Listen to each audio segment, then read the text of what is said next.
Hello friends, it's Lex at LexReads and welcome back to my channel. Today we're going to be talking through the books on my TBR that I find really intimidating. And maybe down below, if there are any books that you think I really should get to even though I'm intimidated by them, maybe let me know. Let's just get on into it. Okay, the first book on my TBR that I'm intimidated by is The Goldfinch, which I think is by Donna Tartt. And I'm afraid of this book because it's 771 pages long. This is a really long book, guys. And that's literally the only reason I'm afraid of it. It's just because it's so long. And I've only heard good things. And everyone I know who has read this book is like, Alex, you will absolutely love this book. And I have it on ebook, and every time I'm going through my library, I just stare at it for a second, and then I'm like, no, I can't do it. I don't know why. The next book that I'm going to talk about is A Little Life, which I think is by Anya Yanagihara. If that's untrue, I'll cut that. I'm also afraid of this book because it's really long. This one is 720 pages. And also, I know that it's going to emotionally wreck me because it emotionally wrecks everyone, apparently. Apparently, this book is really hella depressing. So that's great. And I say that like it's a bad thing. I really, really like hard-hitting contemporary is one of my favorite genres, if you didn't know that. So, once again, this is a book that I should just get over my weird fear of the book and read the damn book because I know I'm gonna like it. And I just can't do it because it's scary. Because it's long. It's so long. That's a really long time to be depressed, yo. It's different when I'm reading All the Bright Places and that shit's like 350 pages. This book is twice as long as that. It's more than twice as long as that. That's too long. I don't know. The next book on my TBR I have a physical copy of. This is The Fountainhead by Ayn Rand. This one is 704 pages long. And not only that, it's Ayn Rand, so it's probably really dense and oh god, and the text is really small. Oh, I haven't looked inside it in so long. Oh. So the thing is, this is gonna be a lot of philosophy. And a lot of commentary, and it's really important, and it's one of those books in literary canon that I am really interested in getting to, but I don't know how to read this book. Got another one that I got a physical copy of. This is Charles Dickens' Great Expectations. My copy's falling apart.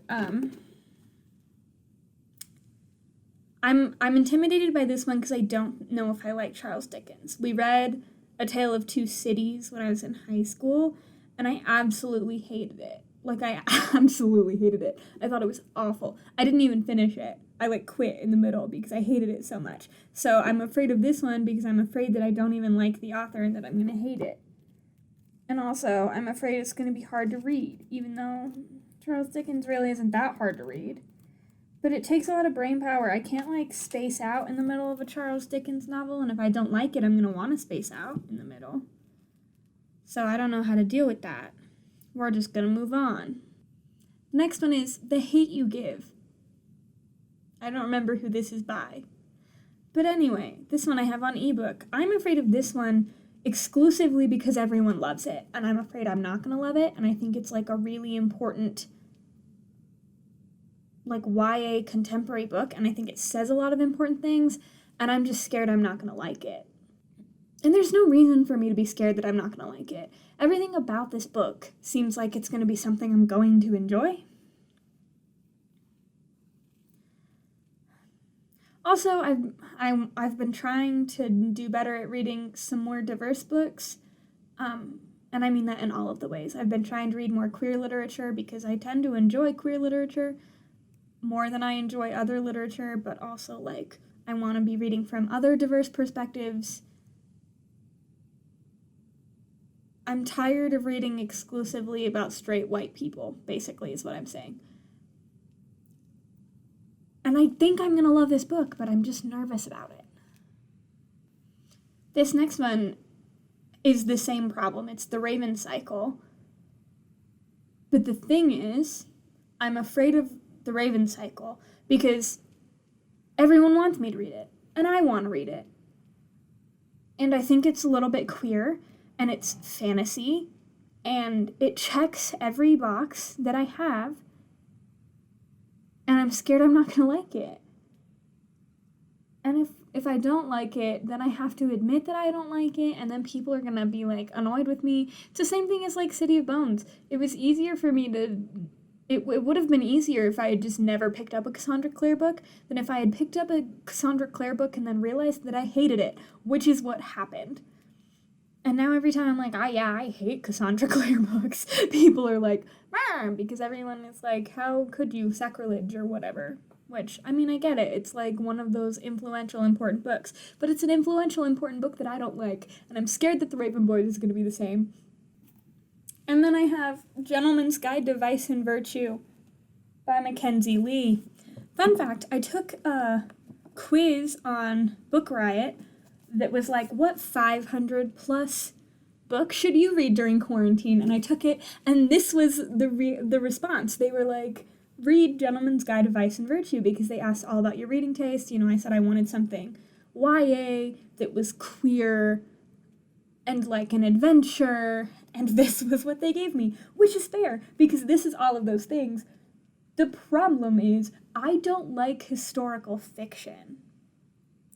Like, almost at all. There aren't very many historical fiction books that I've ever read in my entire life and really genuinely, wholeheartedly enjoyed.